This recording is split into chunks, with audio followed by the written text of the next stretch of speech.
it while I'm here.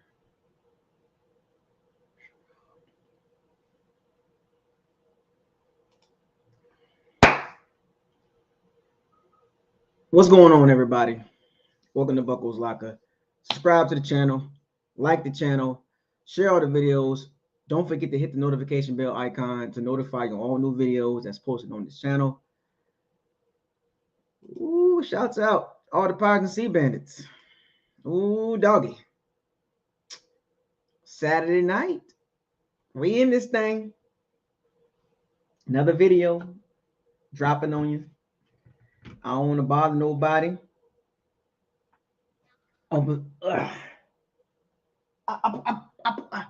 Hopefully everybody having a good Saturday. My Saturday has been relaxing, chilling, like Bob Dylan. Woo! Let's get it. Get it.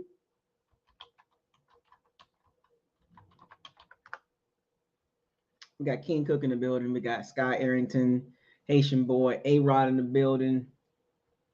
We in this thing.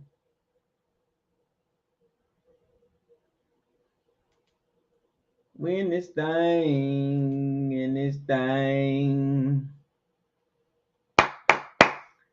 Jonathan, what up, man? Y'all not out on Saturday, man? What y'all doing on Saturday? I should be out enjoying yourself. What the business is, word on the street. Jeezy on the handle his.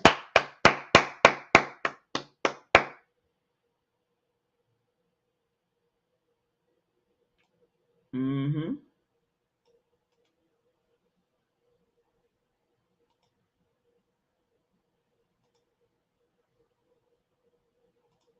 Let's get it. Come on in. Come on in.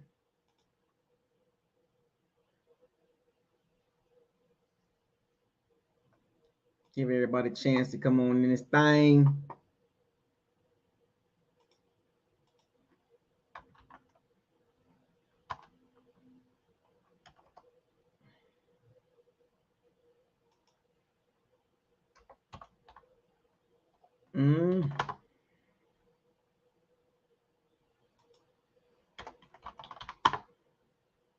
Cap.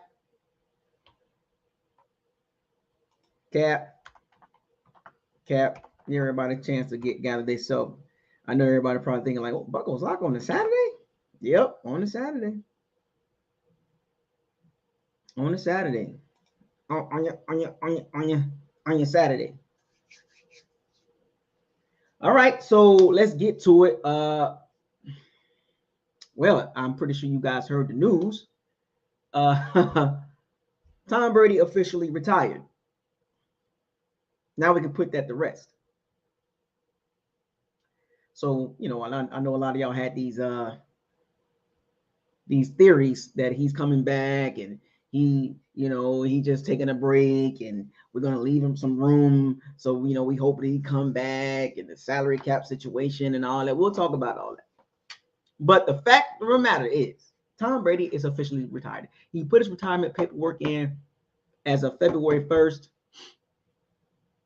So it is what it is. And there is salary cap ramifications that came with this decision. Either way, the Bucs is going to get hit with $35 million, but we'll get to that. And also the new OC been interviewed. We'll get to that as well. But let's get back to this Brady retirement. So all you conspiracy theorists that like to make these magical what if scenarios, that's fine. Not hating on you. But the reality always wins. Reality don't care about your feelings. Reality don't care about what you want. Facts don't care about you. Want facts over feelings. Having debate discussions and topics about players and teams and salary cap, all that's for conversation purposes. But at the end of the day, after all that conversation, guess what we got to do? When this locker room is over with, back to reality. That's why I don't like to leave reality out of the locker room. The reality of the matter is Brady is not coming back. So stop with the conspiracy theories, the what ifs, the multiverse, Bucks 616 theories, and all this stuff you're talking about, narratives and stuff. He's done. I told y'all this, man. I'm gonna keep reiterating, and it'll be behooved of you to accept reality. And some of you probably still think he's gonna come back. No, he's not coming back. It's a wrap. There is no reason for him to come back at all. There is zero reason on the Bucs team right now to make him come back. There is nobody on the Bucs team front office will make Tom Brady come back. Well, you know, Jason Light and Bruce Arians, you know what I'm saying? They gave him everything he wanted. So what? What up, Sean? What up, Big Buck? Brady don't care about that. That man is worried about his career outside of football. He can care less about the Bucs. Oh, you know, the Bucs hold a special place in his heart. So let me ask you this question. If you was living somewhere for 20 years and you moved to another city, another state, you just moved there, you've been there for about 2 years, 3 years, where are you claiming? When somebody in that new city asks you where you from or what set you claim or whatever the case may be, where are you claiming? Yeah, I live in New Orleans, but I'm repping Tampa. So 20 years. No matter where I stay at, I'm representing Tampa. Don't get it twisted, folks. He's retired and will be remembered as a Patriot. Yeah, you can latch on to his legacy. That's fine. But he won 6 championships with the organization and 1 with the Bucs. We're on the caboose of Brady's career. We're not in the prime. We're not in the front of his career. We're on the caboose. And he went out bad. Let that sink in. And he went out bad. 8-10. Bounced in the first round. Not a really good season overall when you look at beyond the numbers. Now that he retired, you can reflect on what the last 3 years has been for the Bucs. 32-18. NFC South champion twice. Hey, Ral, what's up, man? Val, what's up? So, folks, whether you like it or not, you must accept the fact that there will be a new quarterback for the Bucs. If you come in here trying to convince yourself, that's fine. But you ain't going to convince me and some of these rest of these powers and C-benders that Brady coming back. I told you, I'm going to tell you again. Take things as face value. Stop trying to change the value of what's in front of you. When you go to the store, if something costs $1 and you pull out $1, you're going to get that $1. That's what it is. They're asking for $1. Stop trying to change the face value. If somebody tell you something, take it for what it is unless they show you otherwise. So when Tom Brady retired, take it for what it is. Even last year, I told y'all this. When he retired, I was like, he retired. It's all good. It is what it is. Then he came back. Okay, he came back. But when he initially retired, I took it as face value. Same thing as Gronkowski. He's not coming back. What up, Molly Mall? How about them Cowboys? Y'all got some Ezekiel Elliott, Bijan Robinson. Y'all might be picking up Bijan Robinson. You know, Tony Pollard. Can't pay him a lot of money. And Ezekiel Elliott has no guaranteed money left. So Bijan Robinson, I'm just saying, Molly Mall. I'm just saying. Anyway, rookie contract. But there's nothing's going to change this, folks. Go get those Brady jerseys. They on sale. Maybe, maybe not. Wouldn't that be crazy? The man retired, his jersey's still a lot of money. They're not even going to put them on sale. They got extra. They got tons of them, too. They got tons of Brady jerseys. That's all you see. You don't see no Derrick Brooks. You don't see no Rondé Barbers, no Leroy Selmans. No. You rarely see Mike Evans jerseys. You don't see a lot of Chris Godwins. You don't see no All-Stats. Hardy Nickersons. All you see is Brady jerseys. Like, damn. Like, y'all ain't gonna buy no other jerseys, huh? You don't see no Tristan Wirfs jerseys. You don't see no Antoine Winfield jerseys. People walking around with those jerseys. No. Now you got to go buy the actual Buccaneers jersey. Go by the people that were drafted by the team.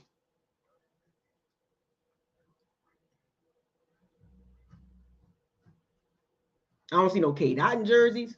I don't see no Rachaad White. People buying Rachaad White jerseys. No Carlton Davis jerseys. No Levante David jerseys. No Devin White jerseys. I don't see none of them jerseys. All I see is Brady and Gronkowski. That's all I see. What's up, Big Al? ATL Maddox, what's up, man? And what are you basing that off of? Are you basing that off of what have you done for me lately? Or are you basing that off of wishful thinking or you being optimistic? Because there is nothing says that, nothing backs what you're saying. See, respect that, but that's just feelings. That's what you feel. But what's the reality? NFC South champions 2 years in a row. So it runs through the Tampa. I don't care what you think is going to happen, but the reality, the last two NFC South champions is the Bucs. 2 times in a row. So Saints fans, Falcons fans, Carolina Kitty Cat fans, you can make up spin up all these narratives and these theories and high insights and it's Marvel's what ifs, these multiverse thought processes, but you ain't got no facts to back it up. You can't predict the future. Oh, the Saints gonna run this out. Or the Falcons gonna run this out. Or the Carolina Panthers gonna run this out. Okay, cool. But you can't guarantee that.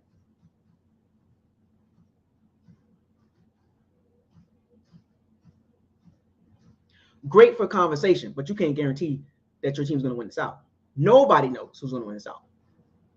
But I will say 2022 NFC South champions are the Tampa Bay Bucs. So until somebody wins the South next or this upcoming season, the 2023 season, right now we're the defending champions. You can spin it how you want to spin it. But just remember, reality says we are the NFC South champions, the most recent ones. I don't care what your team has done or has done in the past. It didn't equate to the division champion. Facts gonna always beat feelings. Keep telling. That's one of my hashtags. Just now, look, I know Brady's gone, and I know people talking noise to the Bucs, and I put up a tweet the other day, just to plug people's nerves, specifically the Aints fans, and some Raiders fans jumped in too. If you follow me on Twitter or if you pay attention on Twitter, right? I make little comments here and there. I made a comment about, Derek Carr. And you want to talk about people got any feelings? And it was like, look, it wasn't nothing personal and nothing like that. I just put it out there just to have something to say. Because all I hear and see is Saints fans sitting in the mirror on a stool or sitting on a toilet, looking in the mirror, standing in the mirror in their living room or in their bedroom, convincing themselves, Derek Carr is the guy. Derek Carr is the guy. Derek Carr. Convincing themselves. The same dude that got benched. A lot of fan bases do this too. The Colts fan base did it with the Carson Wentz. They did it with the Matt Ryan situation. The Commanders did it with Carson Wentz going to the Commanders. That fan base did it. You can convince yourself all you want to, but the reality is he is who he is.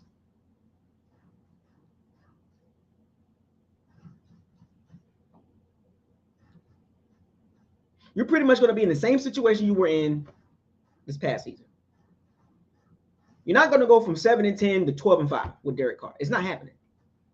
Derek Carr and Dennis Allen, the possible combination again.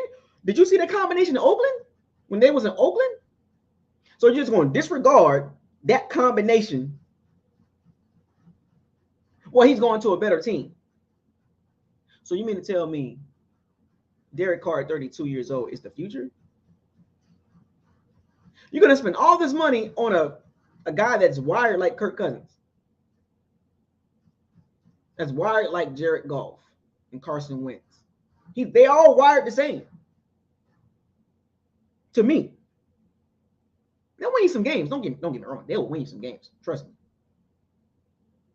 But at the end of the day, you're in a hamster wheel with those guys.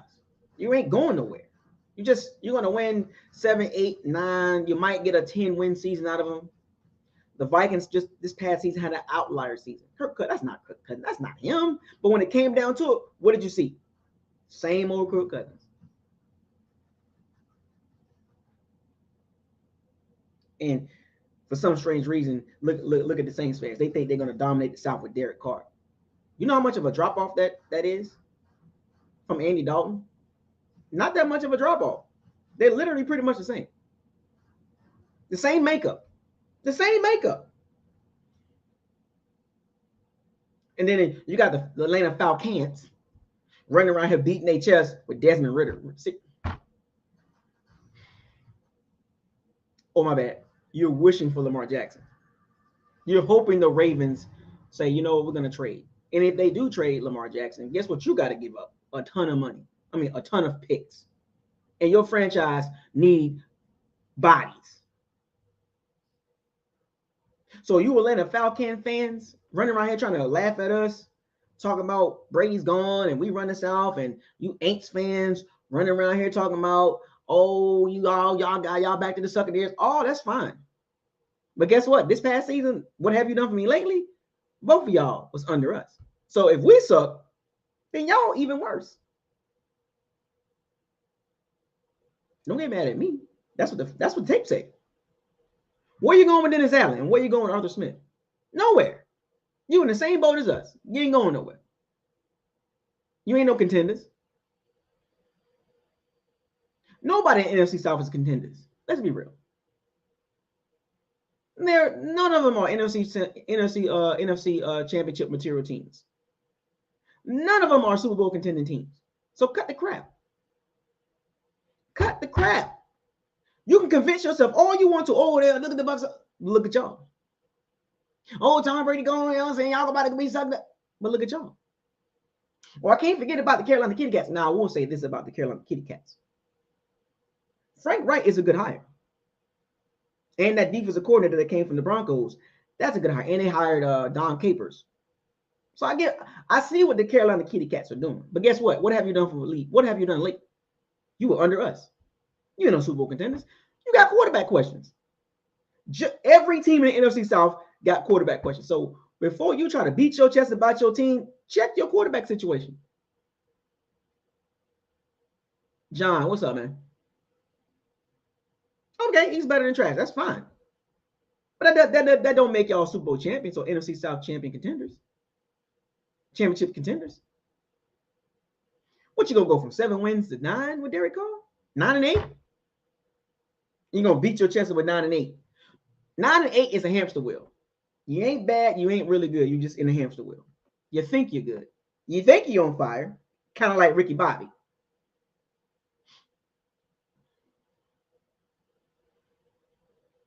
Every team, matter of fact, the only team that has done something credible was the Carolina Kitty Cats with the Frank Wright hire and the defensive coordinator hire. That's the only good news that has happened in the NFC South. Period. And I'm not going to say, oh, Carolina Panthers, they're going to win the South, because nobody knows. But I do know the defending champions are the Tampa Bay Bucs. Somebody got to win the South. What up, Art? Somebody got to win the South. And nobody knows. You can't guarantee that your team going to win.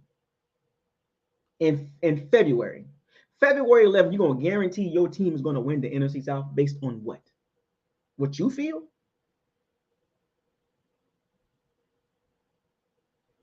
Oh, don't let the Bucs win the NFC South champion again. That's 3 in a row. Don't let it happen again. Just saying. Y'all got to beat us to be champions, because we are the defending champions. Until your team win the NFC South champions, we are the champions. Don't get it twisted. We are the defending champions. Hold up, T. Nola, baby, what's up? Malik Rob, what's up, man? And that's fine. Look, no, that's fine. I'm not even hating on that. I'm talking about right now. I don't care what you did in the past. What have you done for me lately? The fact is, FACTS 2022. Answer the question. Who is the champion? Who is the most recent champion in NFC South? Please answer the question. Do not dance around that topic. See, this is what people do. They like to skip over the most recent accomplishments or the most recent things and reach back 3-4 years ago to make a point. That's fine. But let's fast forward to February 11th, 2023. Who's the NFC South champions, defending champions? You see what I'm saying? You can make your fact, and that is a fact. But let's bring it back to current situation. See how that works? Because I'm going to go with a fact, and you're going to go with a fact. But we're talking about football, so that means we got to go with the most recent situation. Because nobody cares what you did in the past. We're talking about right now. We're in the offseason, and the defending NFC South champions is the Bucs. I don't care what you did in 2016, 17, 18, 19, 20, 21. I don't care. I really don't. Because none of that has nothing to do with right now. None of that has nothing to do with right now. You can spend it all you want to, but guess what? You're going to come right back to the point I just made. 2022 NFC South champions is Tampa Bay Bucs. You can nitpick all you want to. You can point at particular players. You can point at Todd Bowles. You can point at Tom Brady. You can point all you want to. We were 8-10. 7-10, 7-10, 7-10. That's a fact. You can't run around that. You can point the fingers all you want to. That ain't going to change nothing. Because nobody knows what's going to happen in 2023. But what I do know what happened in 2022, the most recent season. And that ain't changing. That's in stone. What up, Sean?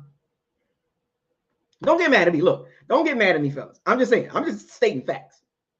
Objective thinking. You might look rivals, whatever. You don't have to like the Bucs, but you do have to accept the fact. Now, if you don't want to accept the fact, then now I got to question how you think in life. I'm just saying, because I don't want no trouble. Because if you can't accept the simple facts, that means how do you live your life every day when you walk out that door? How do you conversate with your friends and family when you can't even handle a simple fact and you get the narratives and pointing fingers everywhere else? Take accountability that your team was not good last year. Your team finished 7-10. So if we were bad, you guys were under us. So what that make you guys, the other three teams? I'm just saying, that's a fact. But back to the Bucs. I had to cook the NFC South a little bit. I had to cook them a little bit because they was getting beside themselves. They came trying to come at me. Even Raiders fans. Saints fans. So now Saints fans got to deal with the Raiders fans trying to bandwagon. Remember, the same thing happened to the Bucs fans, right? When Tom Brady came to us, then he brought his fan base over to Tampa, right? And now that the Derek Carr situation is starting to make some noise, nothing's official, but here comes Derek Carr fans from the Raiders side, Las Vegas Raiders side, making comments on my tweet defending Derek Carr. Then of course Saints fans gonna be like, man, Derek Carr, man, he's that guy. He's that guy. Y'all got to deal with Derek Carr fans. Delusional. Oh, it's everybody else's fault. But they don't have no context behind that. Did you know he's the most losingest quarterback?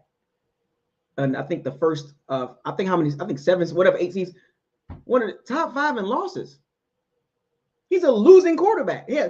Well, sorry. He's a part of a losing situation ever since he was drafted with the Oakland Raiders. Whatever. Well, he made the Pro Bowl 4 times. Oh, that's cute. But what is his record as the starter? Now, I'm not saying he's responsible for I think it's 57 and 73 or something like that. He's not responsible for 73 losses, but he's a part of that. He was, quarterbacks are the face of the franchise. See, I don't give quarterbacks' wins and losses. You are a part of a losing culture. Yeah, coaches, injuries, GM, Mike Mayock. Yeah, they had some bad situations. So has other quarterbacks, and they don't get, and a lot of them don't get the benefit of the doubt, especially the ones that the media don't like. But for some strange reason, excuses for Derek Carr. It's everybody else's fault. But if you say, if you start pointing out other quarterbacks, it's what? It's a quarterback fault.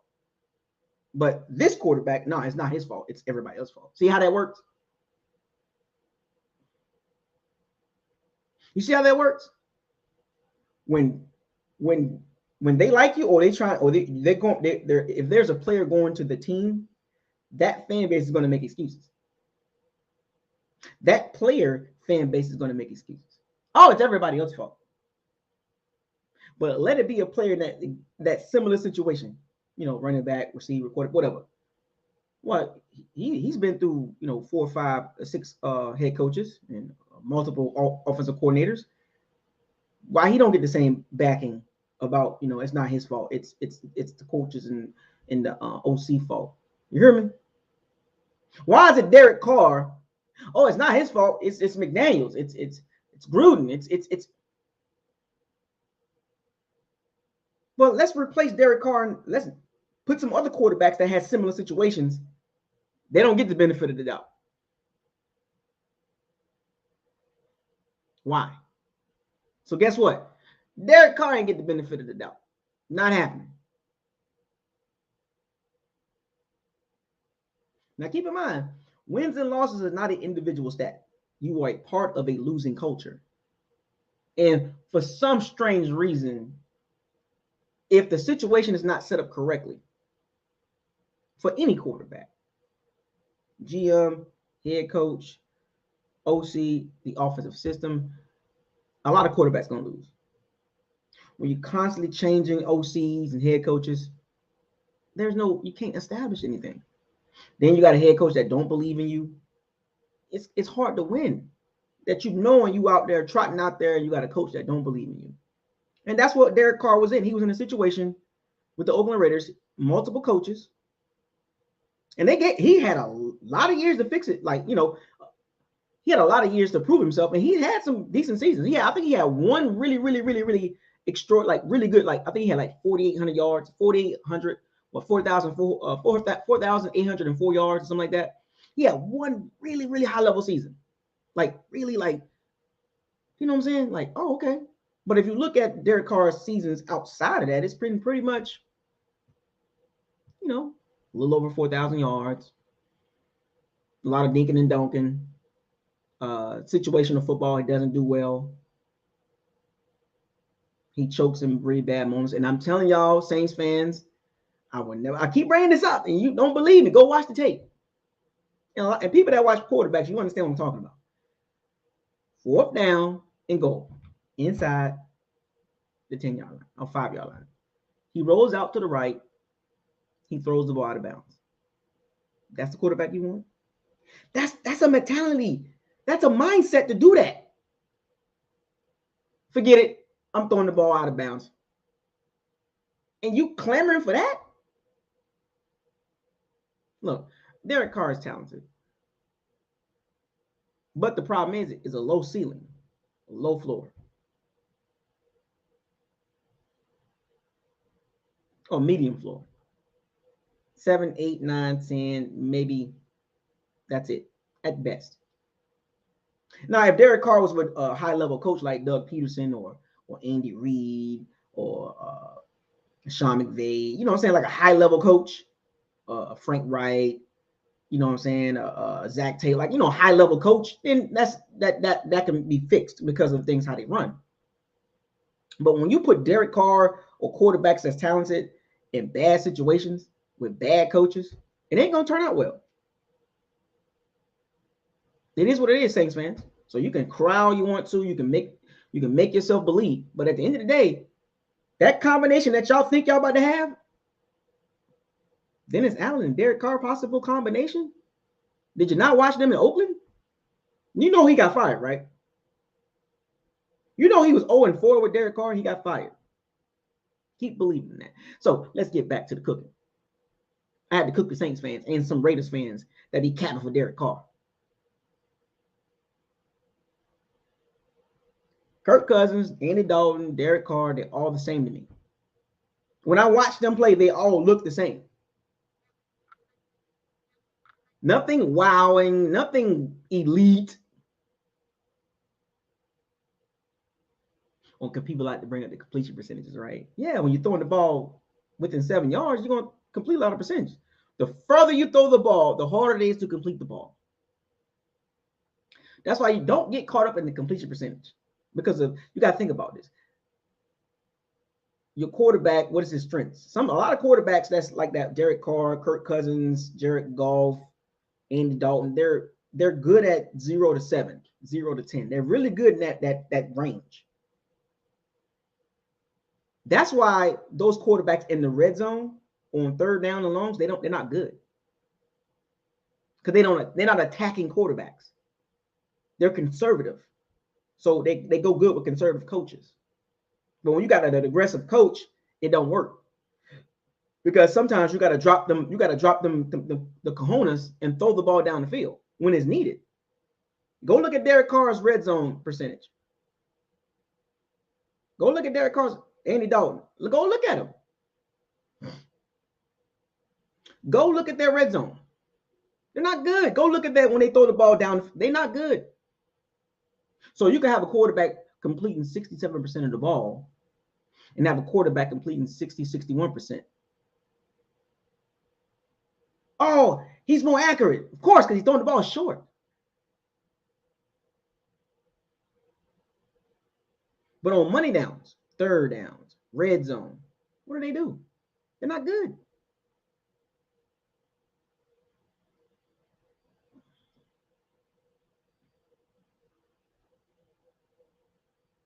Go look at Derek Carr's touchdown to interception ratio in the red zone, where it actually matters. Because in between the 20s, it's cute. You can window dress it all you want. So you can make ranch sauce, you can put hot sauce, you can dress it up how you want it between the 20s.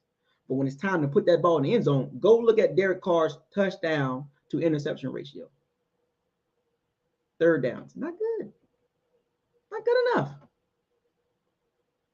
Oh, it's a completion percentage of 67% and 68.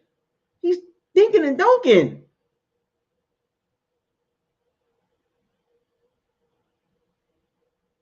Give me the quarterback that can put points on the board.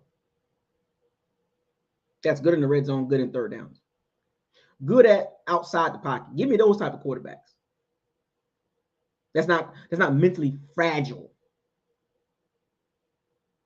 Crybaby. That's when I look at Derek. I look at Derek, he's a crybaby. Do your research, folks. Believe what you want to believe. Look, I'm just telling you what I see. You don't got to believe what I believe. Look, I'm not always right. I'm right sometimes, not always. But from a football perspective, 7, 8, 9, 10 wins with Derek Carr. That's why I was telling the Bucs fan base, relax. I don't want him. Y'all can have him. Paid $8.39. Y'all can have Derek Carr. Saints fans, I don't want it with the Bucs. I've seen enough. If you think 18 points a game was bad, you're going to have the same outcome with Derek Carr at quarterback in Tampa. What you going? 20 points a game, maybe 19. What you think on? You're gonna go from 8-10 with Tom Brady to 12-5 with Derek Carr? No, Tampa fans, that's not happening. What you see is what you get with Derek Carr. He has a low ceiling. Give me you look, Bucs fans. At some point, whatever quarterback we do have, with Tom Brady retiring, we need an aggressive quarterback that can take hits, improvise, move around, and score points. Because if our defense played the way they played last year, this year, we just need a quarterback that put points on the board.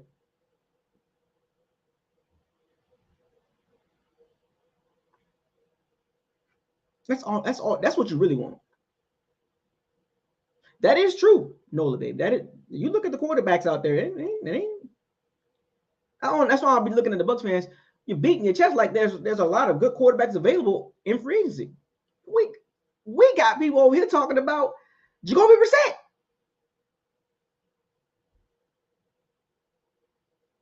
And Baker Mayfield.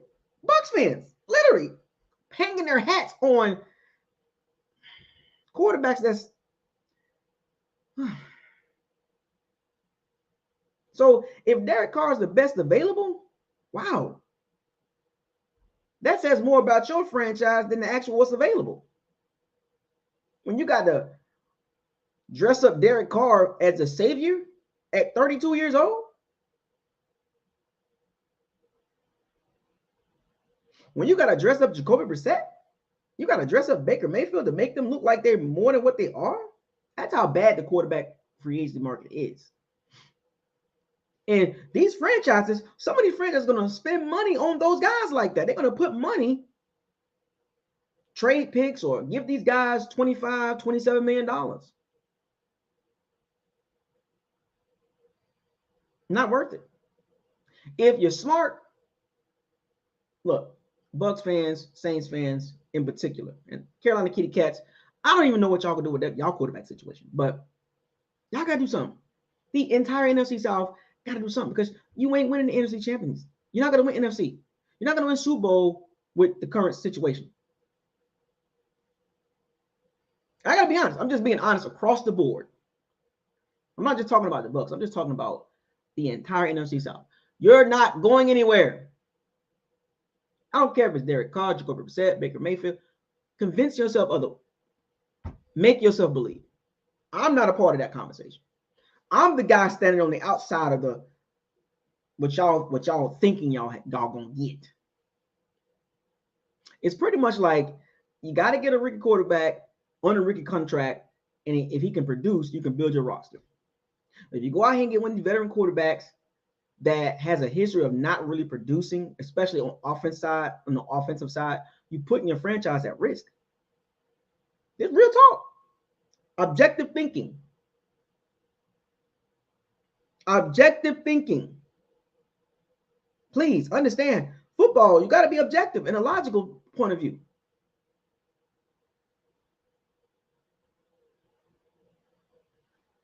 You're gonna dump money in the quarterbacks that you like. They are who they are. They're not gonna put up a lot of points. Jacoby Brissett not gonna put up no points. Baker Mayfield ain't finna put up a lot of points. Derek Carr ain't finna put up a lot of points. Whatever you wish. It is what it is. You better off getting a rookie quarterback. Because if you go on these veterans that are known not to produce on the offensive side, you're putting your franchise in a situation where you're going to be back at square one in 2024. Because next year draft class got about 7 quarterbacks. That's when you probably need to. If you can't get one this draft, that's fine. But next draft, you better position yourself to get one of those quarterbacks. So there's 7 of them, in my opinion. What up, Rip? About 7 quarterbacks. Michael Penix, Jordan Travis. Just saying. Michael Penix from Tampa, too. Then you got, Drake May, and Caleb Williams, and a couple other quarterbacks outside of that. KJ Jefferson. You know what I'm saying?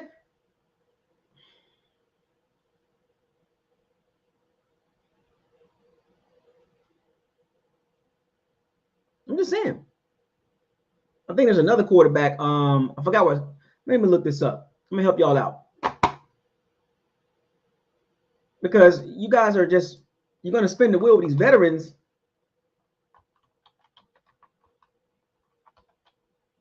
And it's not going to work. Oh, Shadir Sanders, Jalen Daniels. There's some solid, there's some quarterbacks out there. Quentin Ewers, Michael Pratt from Tulane. I like Michael Pratt. Spencer Rattler, he finished strong. JJ McCarthy, Jackson Dart. I mean, these are quarterbacks that's, you might want to check them out.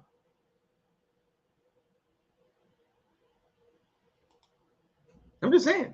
Chili Will, what's up? My name is Chili Willie. I'm frozen. Chili Will. I'm just saying these, Michael Penix, Tyler Van Dyke, Cameron Ward from Washington State. Watch out for him. Sam Hartman, KJ Jefferson, Cam Rising from Utah. I mean, I'm just saying. I like Cameron Ward too. So don't sleep on Cameron Ward from Washington State. I'm just saying. So, there's about 7 to 8 quarterbacks. I mean, I'm going to count them up myself. 1, 2, 3, 4, 5, 6, 7, 8, 9, 10, 11, 12. I counted 12.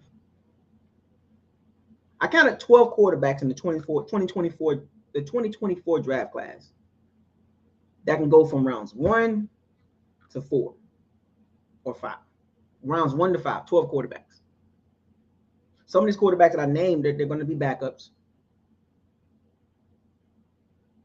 It's like a crapshoot. Nobody knows what these quarterbacks are going to do in the draft next year, but wouldn't you rather take your chances with those guys on a rookie contract, reset your franchise on the fly a little bit, build your roster up, and hopefully out of them 12 quarterbacks, maybe 4 or 5 of them be pretty decent. But if you run around here with the Jacoby Brissetts and the Baker Mayfields and the Derek Carrs, you're limiting yourself, and you're gonna pay him too. And Derek Carr ain't taking them $30 million. Tampa fans. And oh, by the way, let's circle back to the cap situation. We're gonna roll right into that. See that smooth transition? Talking about the quarterback situation. Brady retired. What's next for Bucs fans? Buckle up. See, I'm a realist. See, that's why when people try to troll me or try to make me mad about, the Tampa's going to suck and, the fan base is going to leave, the game's going to be, the stadium's going to be empty, he's scared. No, I'm not.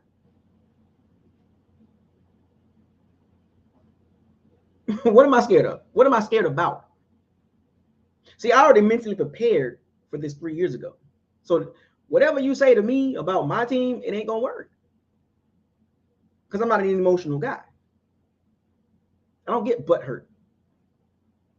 I stand on my square. I stand on 10 toes. That's why the trolling don't work. I literally say this. It don't work. Oh, the Bucs gonna suck. Tom Brady's gone. That could happen. We could be a bad team this upcoming season. What's up, Clack 5 White? We could be a Fire the Candle. What's up? We could be a bad team this upcoming season. We could be. There is a possibility. Hashtag probability versus possibility. There's a possibility that the Bucs can be a really bad team. That is an option. See, I live in reality. That's why trolling don't work. You can't. That's why you never see me mad on here. It don't work. It just don't work. What up, Luke? So Saints fans, Falcons, Ain't fans, Carolina Kitty Cats. You can talk about my team all you want to. I already have an objective mindset, a logical mindset on how these things can turn out for my team.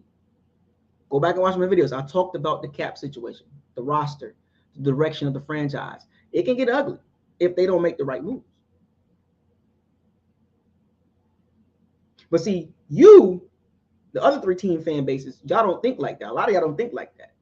A lot of y'all keep living these hopes and dreams of, nothing's going to go bad. And, we're going to be fine. All we got to do is get Derek Carr. All we got to do is, get Lamar Jackson in Atlanta. All that can happen. Probability versus possibility.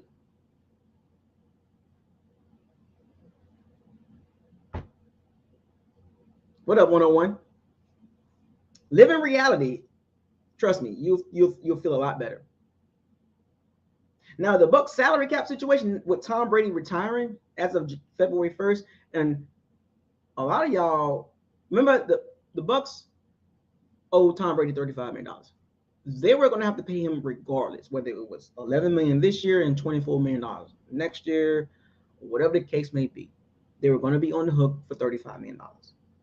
But with Brady retiring as of February 1st, the Bucs are on the books for $35 million in 2023. So that makes the situation the scenario that I brought up, not an option. So that puts the Bucs in a really bad situation in 2023, salary cap situation. Now, 2024, the $35 million won't be tied up into one player. So 2024 will be fine for the most part, right? We can get the roster reset a little bit. But for 2023, trying to reload and trying to compete for championships, first of all, have you seen the quarterback market? Second of all, no OC. You're interviewing still, okay. And then your salary cap situation. What do you mean reload? Right. So we're going to go from 8-10 with Tom Brady to an offseason with $55 million over the cap, 23 free agents, no OC, a coach in question, no quarterback. We're going to win 12 games. I'm just trying to get y'all ready. Get y'all, if it happens, it happens. But I'm just trying to get y'all prepared for what could happen. Because if we win 10, 11, 12 games this upcoming season, great. But when you map everything out and you look at the arrow where it's pointing at, that arrow does not point NFC champions. That arrow does not point Super Bowl. Let's be real, folks. Like, I could be wrong, but just when you lay everything out, it don't say the Bucs are going to win 12, 13 games. I don't care less about the other teams. Look at the Bucs cap situation. You go look, extend, restructure, extend Mike Evans, great. Push the money down the road. Add some void years. You still got to pay him. Mid-Florida Academy. First time in the building. Malik, what's up, man? What up, Malik? Mid-Florida Academy. The Bucs are in a ton of boo-boo. You don't have to believe me, Bucs fans, but they are. They can window dress it all they want to. Reload, use these little fancy semantics, you know. So you're going to reload with $55 million over the cap. All right. So you're going to attract really good free agents to come here. I'm just giving y'all reality. It's going to be hard, folks.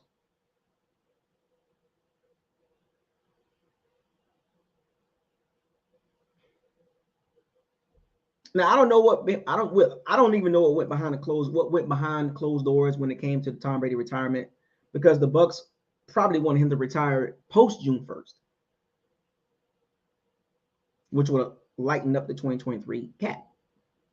But the Bucs were still going to be on the hook for $35 million regardless, whether it was $11 million this year and $24 million next year. It would have been spread over 2 years. But the fact that he retired in February, he put the paperwork in. So now you're on the hook for $35 million. I want my money. I want my money. All $35 million. Give it to me, baby.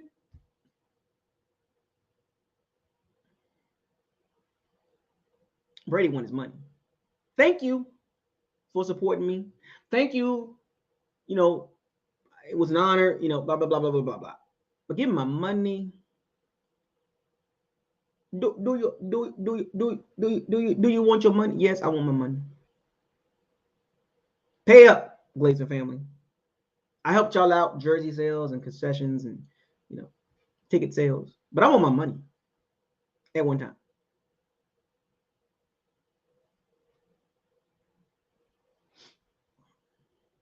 Now the Bucs sitting there with $55 million over the cap, looking goofy. See, it's funny how this works. Everything's all fine and dandy when it first happened, but nobody thinks about the future.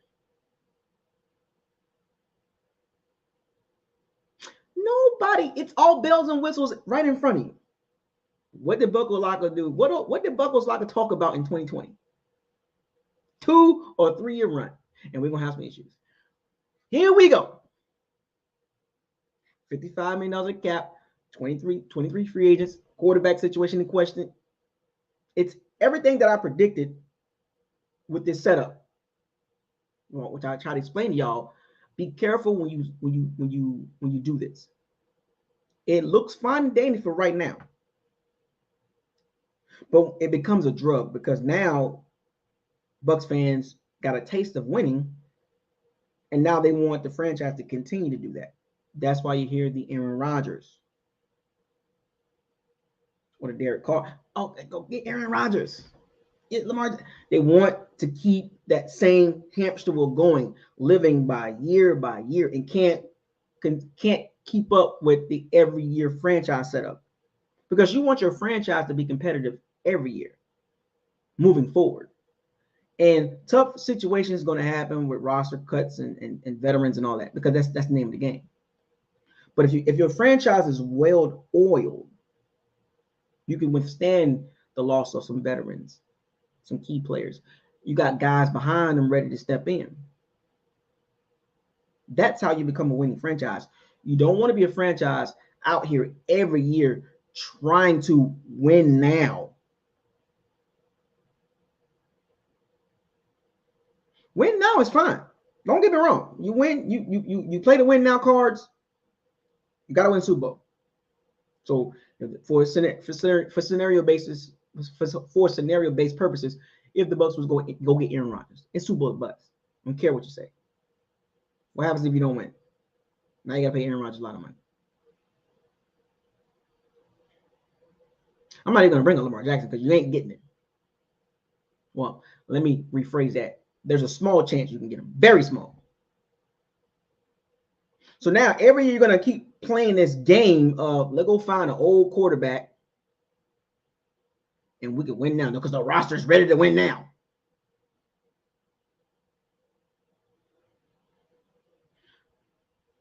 You don't want the Bucs to be the franchise paying 33, 34, 35-year-old players $15, $18 million dead cap hits. Draft is pivotal. That's how you build your franchise. You get a couple free agents and all that. That's you do that, right? But you got to get the free agents that actually make sense. That got some juice in them that can still produce at a pretty decent level. You don't want to get free agents that 2-3 years ago they were good, and the last couple of years they were hurt, and you dump a lot of money into them. Because now the chicken's ready to hatch. I need my money. Now you look at your roster situation, you end up like the Bucs and the Saints. $55 million, you keep pushing the money down the road thinking that you're really on fire, and you're really not. The Cows have come home. The Bucs played the Saints game. You know, they all say salary cap is a myth. Okay, Saints fans, where you going at? Where you going? You're going downhill. Salary cap is a myth. Right. It was all fine and dandy a couple years ago, right, Saints fans? Look at your future. Gloomy. And the Bucs right behind you. Well, questions everywhere. Question mark, question mark, question mark, question marks. Be careful with this win now stuff, man. This reload. Reload and do what? Win a championship with that roster? The current setup? I'll be happy if we get to the playoffs. I'll be ecstatic if we win the NFC South again. I will be ecstatic. I will.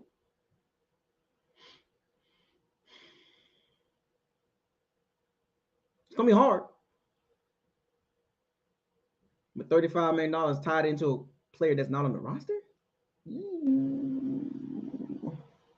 You might not have no choice but to roll with Kyle Trask. And some of you don't want to see that, but it's the truth. Because of the salary cap situation. Win now. Well, at least we got a Super Bowl. Exactly.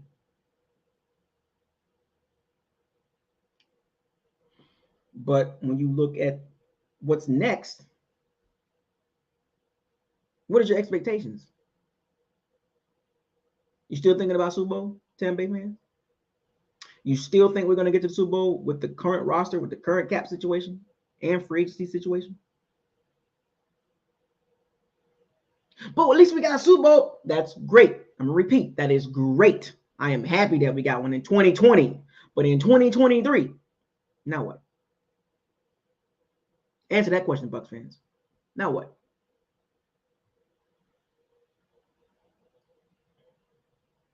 You put your chips in, you pushed your chips all in. It's like being at the casino. That's why I don't gamble. I don't like that. Because the probability, they make money with you losing. If you win, you make the money. But when you lose, you got to pay up. They don't care about what you, well, nah. That's why it's a high risk, high reward. But you got to be able to find that balance when you do stuff like that. You got to have roster flexibility, cap flexibility, where you don't tie yourself in to a situation a la Saints and Bucs, where you like, damn, like we can cut these guys and kind of reset a little bit and clear up some things and take the hit, or we can keep pushing the can down the road and thinking that we like that and we on fire. Yeah, I know we got to pay Brady $35 million for not to be on the roster, but we can still get a quarterback and pay him $30 million. You get what I'm going there, Bucs fans? With the Derek Carr situation, you know Derek Carr ain't taking less than $30 million. You know that. We already paying a quarterback $35 million. That's retired. Fine. Go get Derek Carr. Guess who ain't coming back? A bunch of the guys. That means your draft picks got to hit. Your choice, Bucs fans. Well, it's not your choice, but it's what you want to see. What do you want to see? You want to see the franchise stay afloat and kind of like adjust on the fly and be competitive? Or you want to do the Ricky Bobby thing? You think you're on fire, but you're really not. Grizzlo, what's up? Yeah, the Bucs are Super Bowl contenders. Matter of fact, we can look at the betting odds. Yeah, reality always wins.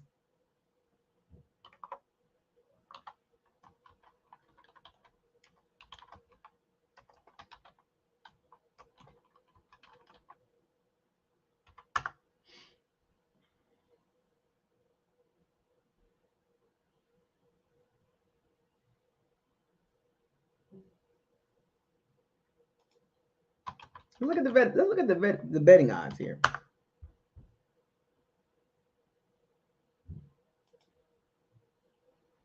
I'm gonna give y'all some of these things here.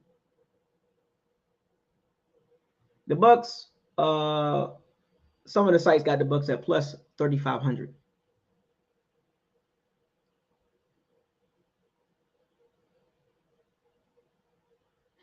Plus 3,500. Go ahead and put $3,500 down.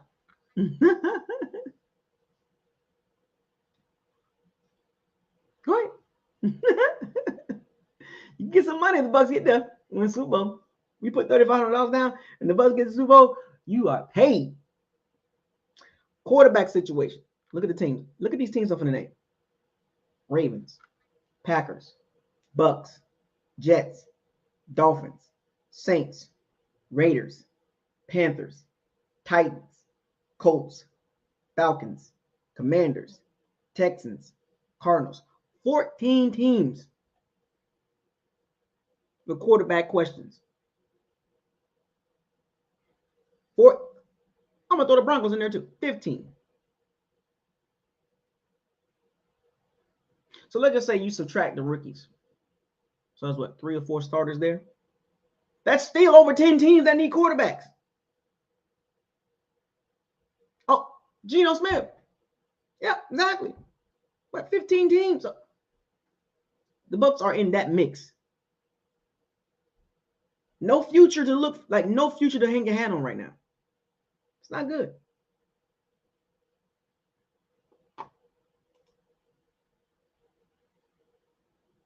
Not good, folks.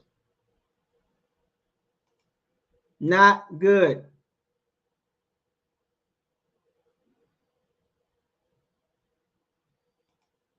I think we're not done.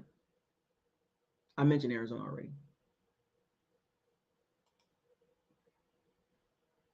Try to tell y'all, folks.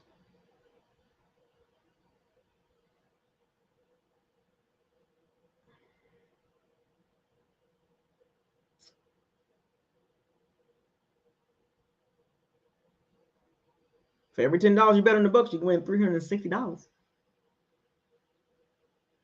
As of right now, you bet $10, lock it in. You if you bet $100, for every $10 you win $360.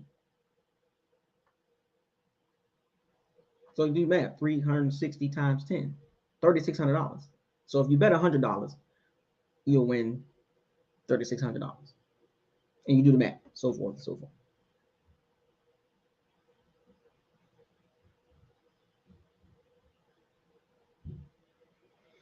Strap in, Bucs fans.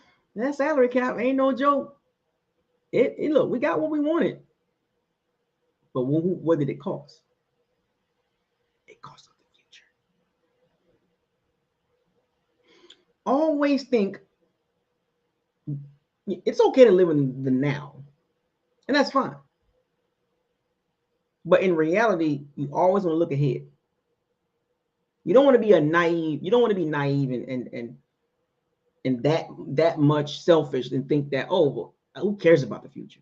You better care about the future, not just football, but just in life. Plan ahead. That way you don't get caught looking crazy. That's why you have investments.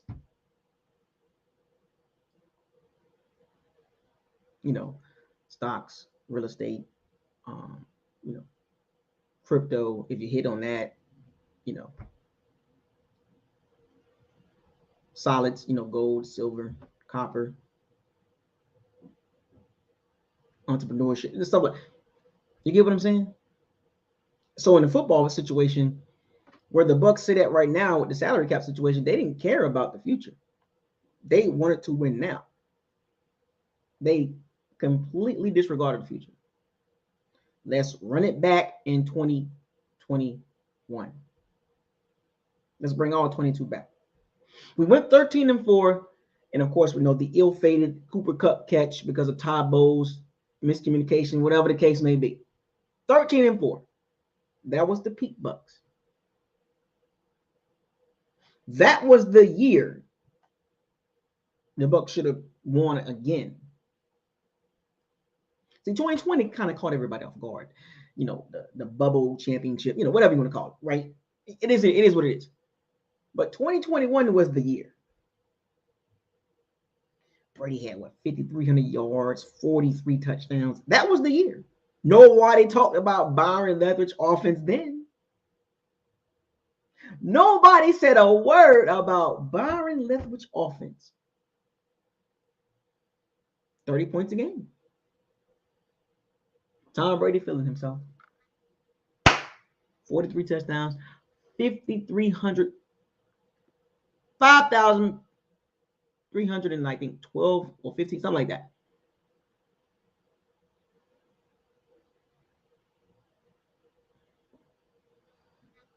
Nobody cared. Nobody complained about Byron Leftwich. Wasn't no Tom Brady talks and all this stuff like that. Nobody cared about the running game because we 13-4, chucking the ball around.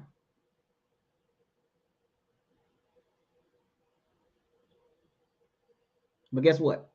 13-4 to lose. And the team we lost to wins the Super Bowl. I know. Shoulda, coulda been the Bucs. I know. Shoulda, coulda, wouldas is not reality.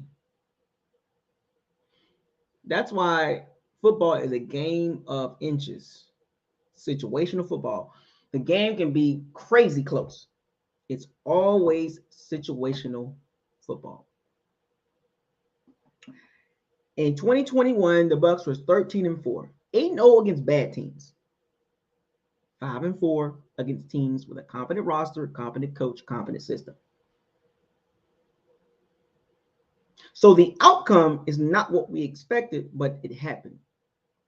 We lost to a better team that night. Matthew Stafford made that clutch throw. You got to give him credit. And at that moment, it was like, if to me, it was like, man, it's going to be hard to come back after this one. What's up, Store Stop, Stu? It's going to be hard to come back from that. Because that was an ugly loss. At home? You got to win that game. And Todd Bowles took a lot of heat for that. And then he gets named the head coach in March of last year. Going into the season, you knew you had to have an idea. Like, we don't know about Todd Bowles. We know about him in the New York Jets, and it wasn't good. 10-6 with the Rex Ryan roster. And after that, 5-11, 5-11, it got bad. So we went from 13-4 to 8-10 or 8-9 regular season. That was a 5-game drop-off. So you had a roster set up to put up another double-digit win season. Coaching matters, folks. Coaching matters. And not only Todd Bowles was in question coming into the season, but you had a 45-year-old quarterback as well. That's a bad combination. A conservative coach, a defensive-minded conservative coach with an aging quarterback. You see the results, 18 points a game on offense. You can clearly see the one side of the ball was, all right, we good on that side, defense. But the offense, you got to score points at the end of the day.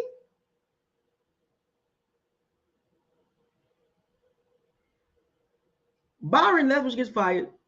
Tom Brady retires. Ain't the same OC as I transition to the OC situation? The same OC that put up 28 points, 30 points, and 30 points in the previous 3 seasons. 2 5,000-yard passes. Gets fired because of 18 points a game, and it was all his fault. Nothing to do with the coach not going forward in situations or situation football, and not even the quarterback get the blame when he's spamming screens and checkdowns all day. He took the fall, and the man he took the fall for retired. Now the Bucs running around here trying to find an OC, interviewing this, interviewing the hell. Interview me. How about that? What up, Jay? Interview me. JR. What's up? Interview me. I'll find a staff. I guarantee you this, though. We ain't spamming screens. We saw the all 22. Soon as Brady hit the back step, he checking the ball down. Multiple games. Didn't even let the roster develop. Nope. Oh, Byron Leftwich. What? Don't get me wrong. Byron takes some blame too. But did you watch Tom Brady? Oh, but he had 4,600 yards, 25 touchdowns. And he also had like 7,000 attempts. Him having 4,600 yards with breaking the NFL record in attempts is like a running back with 400 carries for 1,000 yards. 28 attempts? Let me get this right.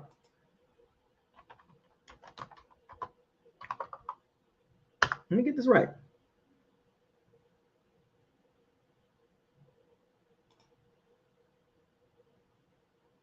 Let me get this right.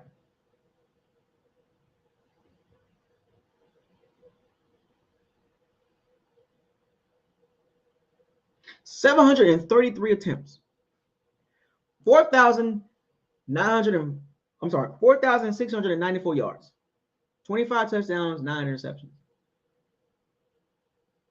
I'm sorry, 733 attempts. 18 points a game. But he had 25 touchdowns, 9 interceptions, and he had 4,694 yards. Great. Add some context to that. You saw the games. Oh, he didn't really get sacked a lot. Yeah.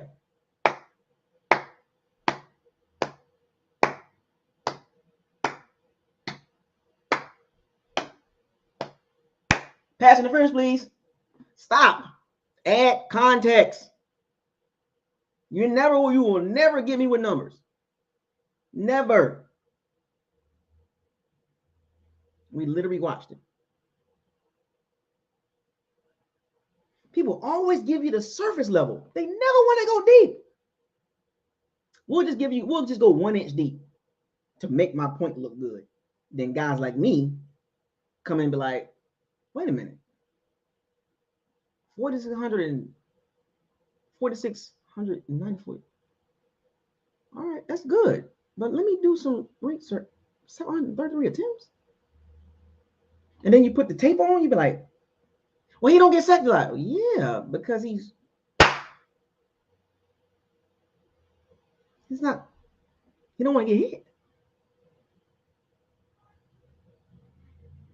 Imagine if Patrick Mahomes had 733 attempts. How many yards do you think he'd have? This man had 5,200 yards with much less attempts. And he got MVP. Folks, it's too easy. It's too easy to break this down, man. Like, it's too easy. Patrick Mahomes had 648 attempts. 5,250 yards. Almost 100 attempts less with 700 more yards. Oh, 600 more yards. Easy. Think about it. Context. No Tyreek Hill. 5,200 yards. 648 attempts. 41 touchdowns. But Brady had 4,600 yards.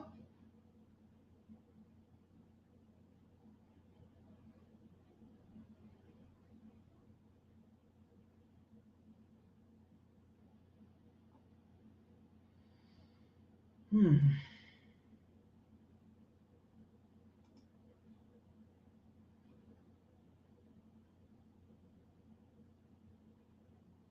you imagine if Patrick Mahomes had 733 attempts?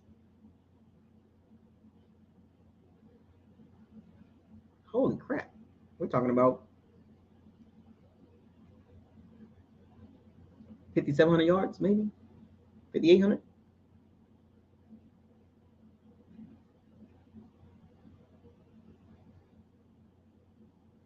Matter of fact, any quarterback with that many attempts in this past season will have 5,000 yards, especially the young guns. Especially the young guns. This is why I was trying to tell you, context matters because he didn't want to get hit.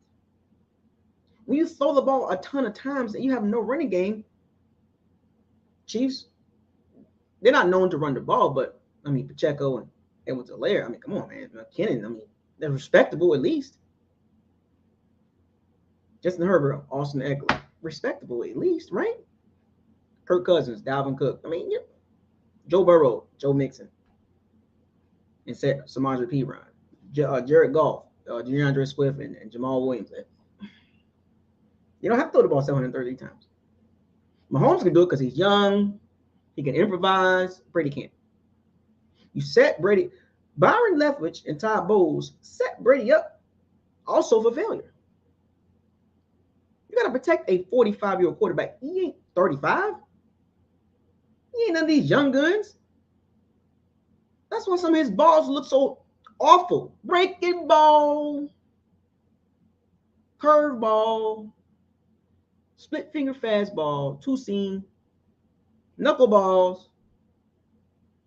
His arm wasn't right.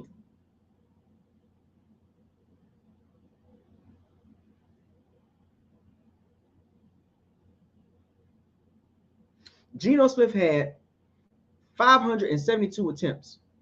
He had 30 touchdowns. Damn near 200 attempts less, and he had 5 more touchdowns.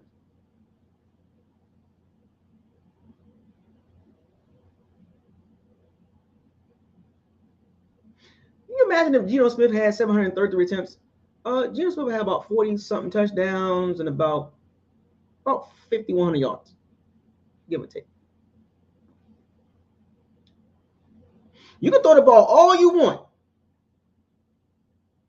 in today's football, but where's the context from those attempts?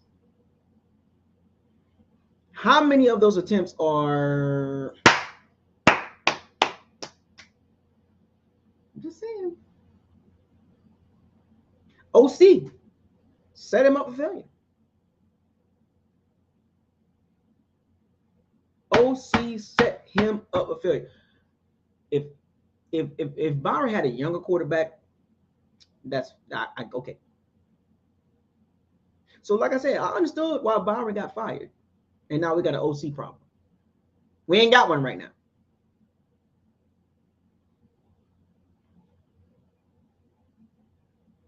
Set Brady up for failure.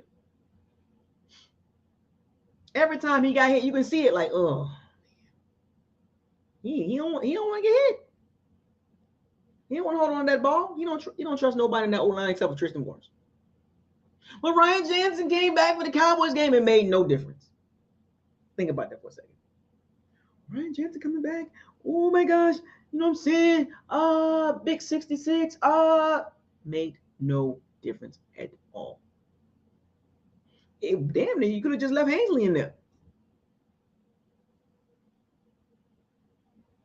You should have left Ainsley in there. I don't know if that'll make a difference, but I'm just saying. It looked the same to me. Had that man tried there for one game, and the Bucs look even more terrible on the O-line. They couldn't block a soul, pass block or run block, even with Ryan Jensen. I told y'all about that chemistry stuff. Byron Leftwich set Tom Brady up for failure. Just keep throwing the ball. Keep going. Keep going. Keep going. Keep going. Keep going. And just hope that the defense can keep things close and Brady can work his magic, a la the Saints game, the Rams game, the Cardinals game.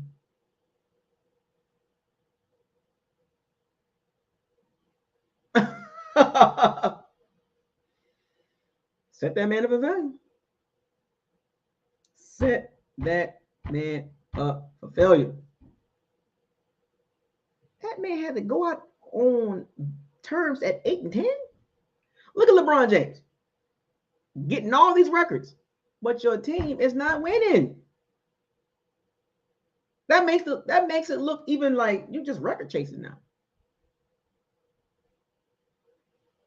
He was record chasing, folks. I want to break the record. I want to get this. I want to get franchise record. I want to, but your team ain't winning. The whole situation stunk. Head coach, OC, quarterback. Receivers not separating. No running game. Playoff Lenny became 50-pound Lenny, 280-pound Lenny. Like, everything stunk. Oh, Ryan Jensen, he's going to come back in November. Nope. Oh, Gronkowski's going to come back. Nope.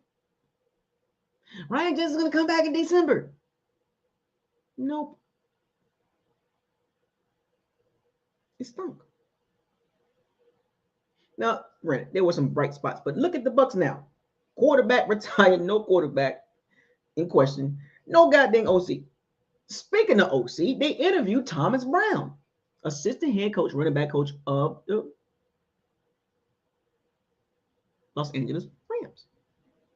What up, D? He's been with Sean McVay for about 3 years now. Played football at Georgia. I'll give you his background.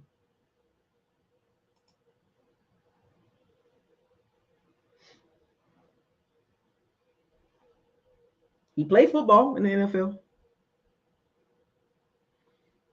He was the OC and running backs coach at University of Miami. He played college football at Georgia. Had a fairly decent college career. You know, got drafted. But he worked his way up though in the coaching rankings, the coaching ranks. Georgia's strength and conditioning coach. He played a couple years. He played 3 years in the NFL. 2008, 2009, 2010. And then in 2011, he became the strength and conditioning coach, and then he became the running backs coach at Tennessee Chattanooga. Then Marshall at 2013, running back coach, Wisconsin running back coach 2014. 2015, Georgia's running back coach, a second stint with Georgia, right? Miami, and from 2016 to 2018, running backs coach. Offensive coordinator and running backs coach. That was 3 years. And 2019, he was the running backs coach, South Carolina. And then his first break in the NFL, Los Angeles Rams, 2020, running back coach. 2021, running back coach, assistant head coach. 2022, tight ends coach, assistant head coach. So McVay put him right next to him. You know what I'm saying? Basically. And right now he's the assistant head coach. So remember what I was telling y'all about getting guys from football trees that's actually, pretty good reputation. And he's only 36. He's from Georgia, Tucker, Georgia. Shout out to Tucker, Georgia, too. He's only 36. So you see the trend here. You get you a young OC, nice mind. He's been around a while. He understands the college game and the NFL game. He understands how things should run. He's worked under McVay, Matt LaFleur, and Zach Taylor, Mike McDaniels. I'm saying, wouldn't be a bad idea to, Dan Pitcher, Thomas Brown. I want them to interview Brian Johnson, man. I really do. And maybe somebody from the Eagle staff, but I really want them to interview Brian Johnson. I do. Just hold off. Hold off.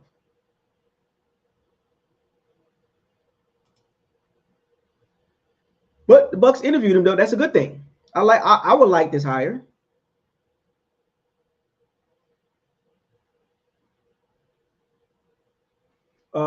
Dave Canales, Seattle Seahawks quarterbacks coach, and you see Seattle's Shane Waldron, the OC over there. You see Seattle offense, dynamic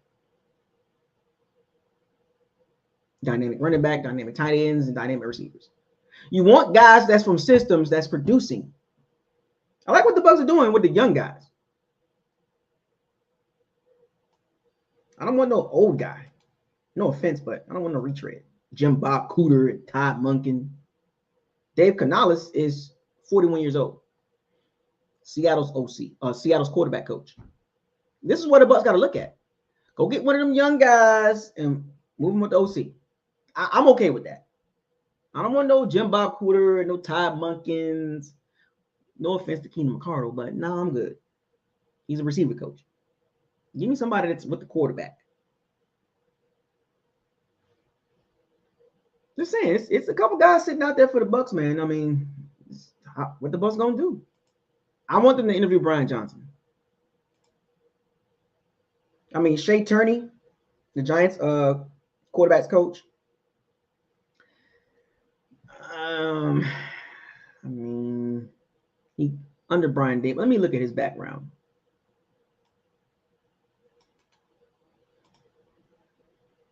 Let me take a look at his background. He's only 36. These are young quarterback coaches.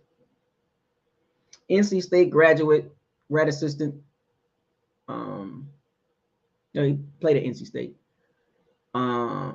He was with Philly for 3 years as a football analyst, coaching intern, Alabama offensive assistant, Buffalo Bills offensive assistant, assistant quarterbacks coach, and he was the Giants quarterback coach this year. So he's been with Brian Daboll since probably 2016. So Brian Daboll is a pretty good offensive mind. And he was the guy that got Josh Allen where he's at now. And now Ken Dorsey took over, stuff like that. But he's followed Brian Daboll. So, he's followed him from Buffalo to, I think Daboll was with Alabama for a little bit too. But he's been following Brian Daboll.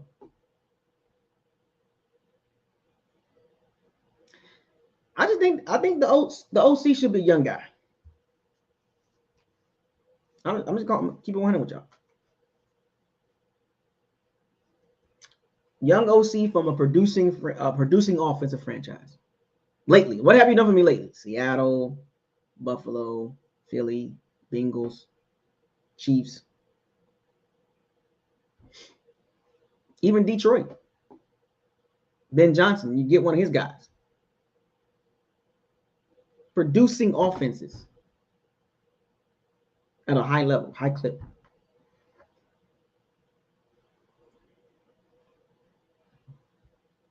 Miami, yep, Miami's a good staff to get from, yeah. Can you get Cliff Kingsbury? I don't know. But you get what I'm saying. The Bucs need to go young, just in general. McVay, Shanahan system, yep. Dan, pitcher. Somebody, Dave Canales. Somebody under Ken Dorsey. That's been right there watching, the whole system. Gotta be somebody from those trees, man. Like, cut the crap. I know y'all want to cap for Ty Monkey, but I'm good on that. Now, the more and more I think about it, I'm straight. He can stay in college. I was right. So in 2016, Shea Turney and Brian Daboll was on the Alabama staff as offensive analysts. So he's been with Brian Daboll since 2016. 6 years in running. 7 years in running. I like that. Right next to him, connected on the hip. So James coming back. S.K. Simmons. Based on what? Stay away from Cliff Kingsbury. We don't have the guys to run his system. We don't have the speed. I mean, his system will, if you have the guys, you got to have the guys.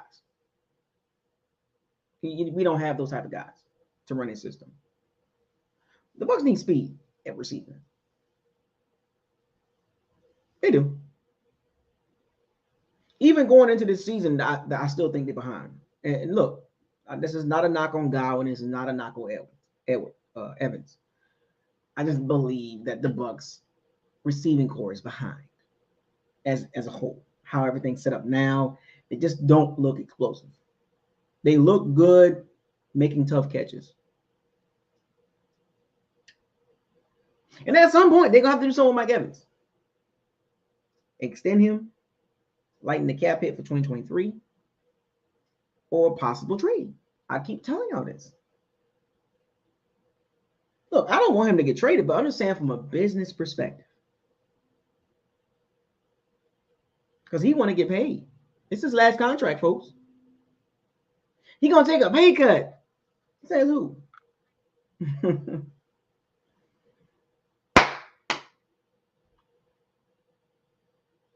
Just giving y'all, an opportunity to think about it. I'm just saying, it's a possibility that it can happen. It can happen.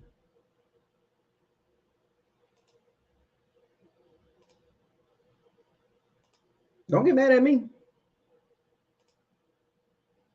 You don't want to believe me? Don't. We're not gonna take it. We're not gonna take it. I think things would be better if the Bucs had a quarterback on the roster. That's the problem. Because those guys are the quarterback coach are like, You want me to run your offense and you got Kyle Trask there?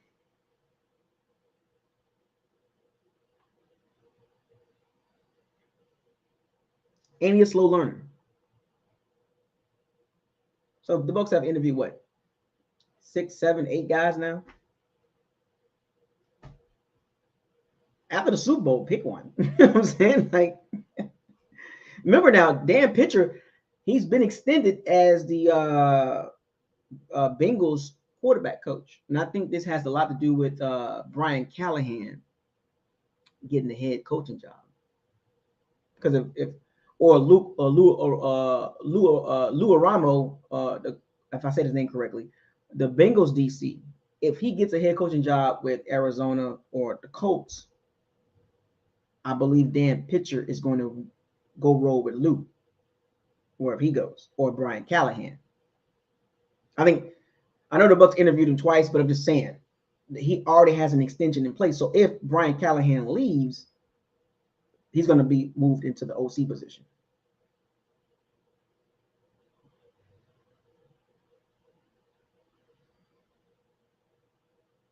And if the Bengals DC, Lou Alvarado, I can't pronounce his last name correctly, but if he gets a head coaching job, he's looking for an OC, and he's going to look at Dan Pitcher. So it's not guaranteed the Bucs are going to get Dan Pitcher. It's not guaranteed. That's why he has an extension already in place with Cincinnati because of the Brian Callahan situation.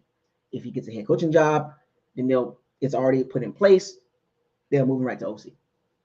So the Bucs, after the Super Bowl, pick somebody. Stop playing. Stop playing.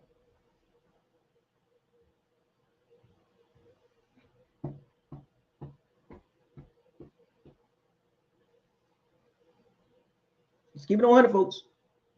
The Bucs need an OC. They need an OC.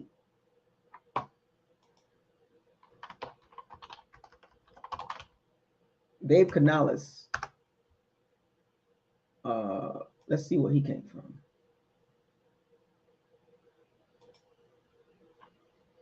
Dave Canales, California guy, Carson High School.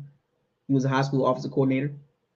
El Camino College, tight ends coach, special teams coach. USC, assistant and strength coach. Seattle, he was with Seattle for 7 years as a receiver coach.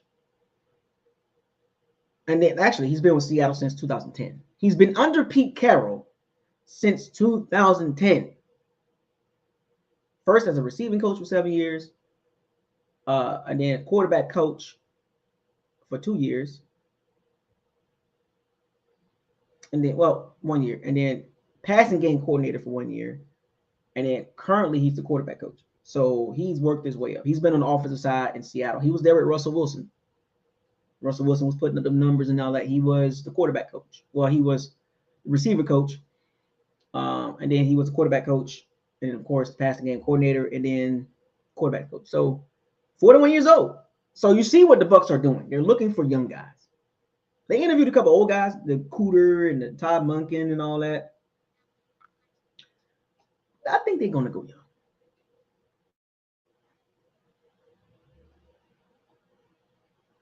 But I'll tell you one thing. Whoever the quarterback is, you better score some points. Or them stands going to be empty. You hear me? What's up, Bucs Life? We talked about Tom Brady officially retiring or retired. We talk about the Bucs salary cap, and then we're talking about the Bucs OC situation. So that's where we at right now. Y'all might not want to believe what I say this, but this looks like a mini reset.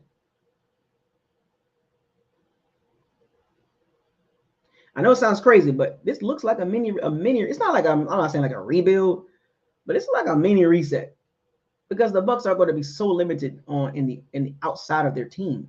Like they can't just go out and start grabbing a bunch of guys. They can't do that. But the good thing about Tom Brady retiring, we're just alike. We're going to keep moving forward.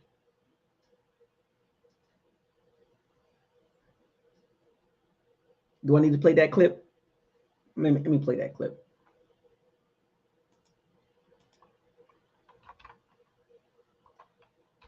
I gotta play the clip. That's one of my favorite lines in that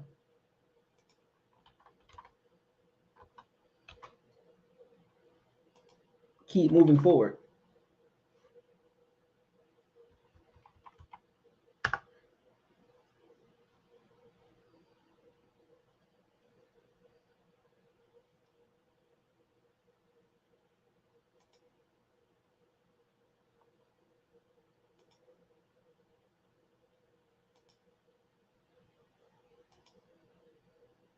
I gotta play it. Sorry.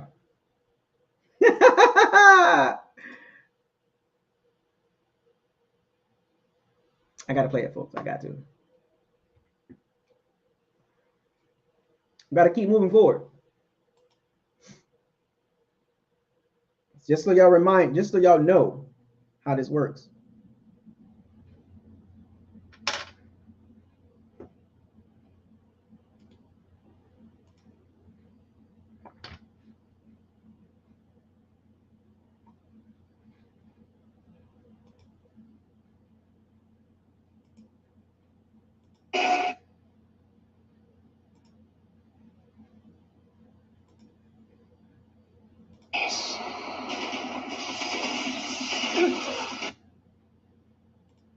I gotta play it, folks. I'm sorry.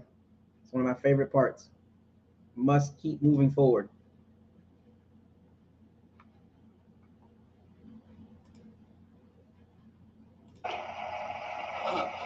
Till I killed my enemies.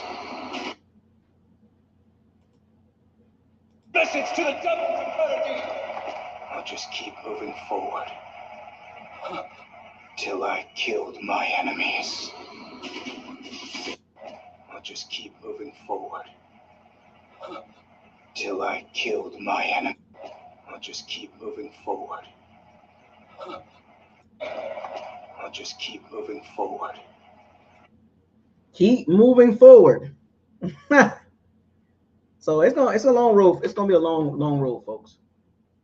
At the end of the day, just be prepared.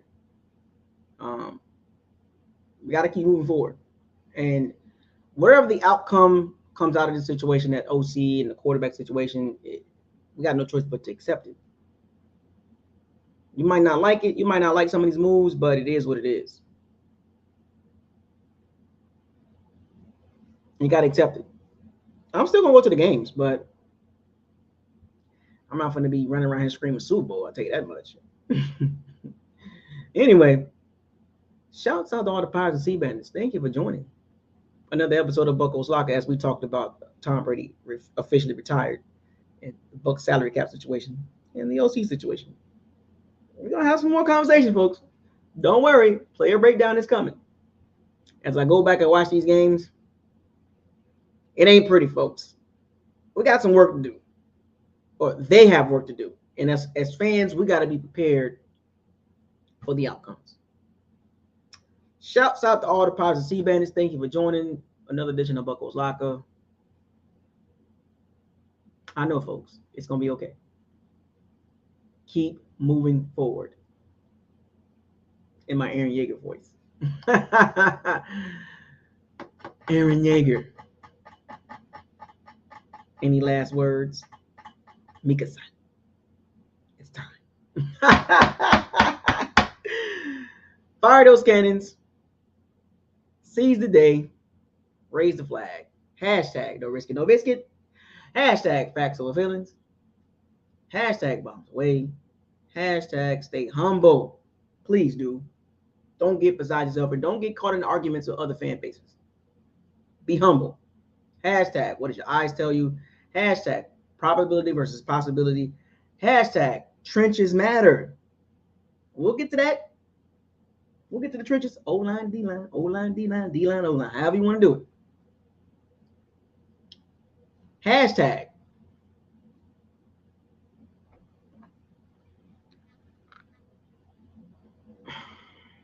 walk the plank. Hashtag fire the cannons. Hashtag it's a bus. Hashtag, what is this? What is this? Hashtag why? Hashtag don't get mad at me. I don't play the game. I just talk about it. Hashtag pick an OC. Hashtag life after Brady. Hashtag who is going to be the quarterback? Hashtag mini rebuild. I'll see y'all soon. Maybe for the Super Bowl tomorrow. Might do a Super Bowl live stream. Stay tuned. Might. I'm out.